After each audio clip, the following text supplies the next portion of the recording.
Bonjour, Jean-Philippe Savignoni. Alors pardonnez mon accoutrement, mais aujourd'hui le service du patrimoine de Rodez Agglomération se jette à l'eau.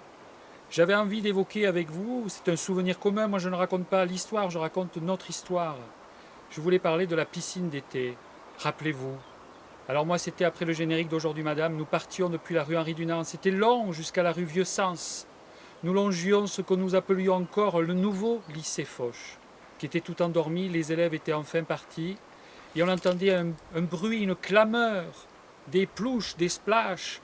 C'était déjà la piscine et il y avait la queue depuis dehors parce que les lacs n'étaient pas aménagés. Les gens sortaient moins la voiture et tout l'été, juillet-août, on allait au bassin, à la piscine d'été de Rodez. Alors, ma mère nous accompagnait, elle avait un petit ticket rectangulaire vert et bleu où il y avait marqué visiteur. Elle ne se baignait pas, mais elle gardait le goûter, et c'est ce qu'il y avait de plus précieux. Je crois que je ne venais à la piscine que pour ça. Alors ça y est, avec ma sœur, nous entrions dans la piscine. Il y avait une cage grillagée de blanc pour que ça soit un peu plus gai. Et derrière, des jeunes gens qui n'avaient rien fait, mais se voyaient condamnés à rester tout l'été dans une odeur d'affinage de vieilles chaussettes. Ils nous tendaient un valet, si vous voulez, un panier métallique. Les plus modernes étaient jaunes. Et là, à vous de vous débrouiller pour mettre toutes vos affaires. Moi, j'écrasais tout avec le pied.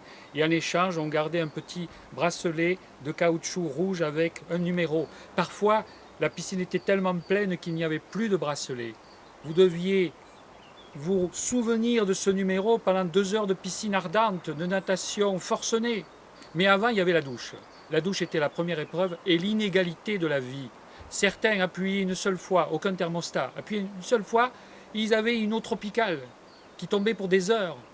D'autres qui appuyaient, n'avaient qu'un filet d'eau glacée, genre fjord de Norvège.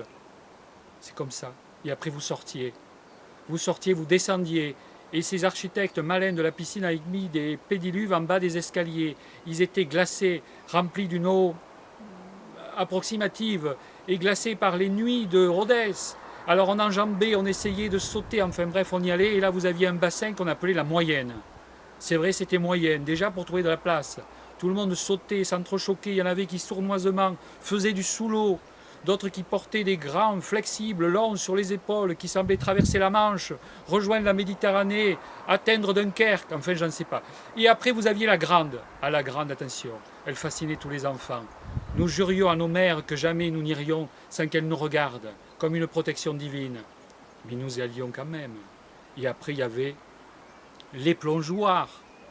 Alors attention, la même échelle conduisait aux 3 mètres. Et c'était la même qui ensuite vous conduisait aux 5. Donc quand vous étiez aux 3 mètres, vous pouviez revenir sur vos pas, rédiger vos dernières volontés et continuer.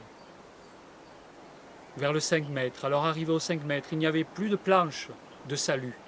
Il fallait faire hop. Et moi, j'arrivais pas à faire hop. Je regardais la vue. Je voyais les Alpes, la chaîne du Piémont. Je voyais l'île de Monte Cristo, l'île d'Elbe. C'était beau.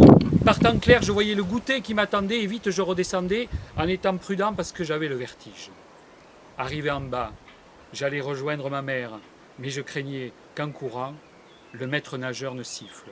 Car quand le maître nageur sifflait, mais la terre entière s'arrêtait de tourner, la place d'armes était figée comme l'aligot qui ne file plus. Tout s'arrêtait. Le maître nageur, c'était l'Olympe, c'était entre Neptune et Poséidon. Des nymphes du Lévézou venaient lui amener des boissons réfléchissantes.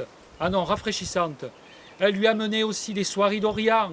Elle lui amenait un chapeau. Elle lui nettoyait ses lunettes qu'il avait de soleil. Et puis j'arrivais enfin, je voyais ma mère, elle nous sortait des tranches de pain d'épices beurrées. Nous allions les manger en regardant les chevaux du haras. Le haras, c'était fort parce qu'il amenait un fumet de crottin qui était vraiment, à la piscine d'été de Rodez, quelque chose qu'on aurait identifié de loin. La mère de Napoléon disait qu'en fermant les yeux, elle pourrait reconnaître la Corse. Et bien moi, en fermant les yeux et en sentant le crottin et les vieilles chaussettes des vestiaires de la piscine d'été, je savais que j'étais à Rodez, au bassin d'été de Rodez. Mais ça y est, il fallait déjà ressortir. Nous remontions. Il y avait les glaces de l'ancienne Carrère, avenue Victor Hugo. Mais il faut se méfier des glaces et de tout ce qu'ils font. Les pâtes de fruits, le blanc de la neige et l'enfance. À bientôt.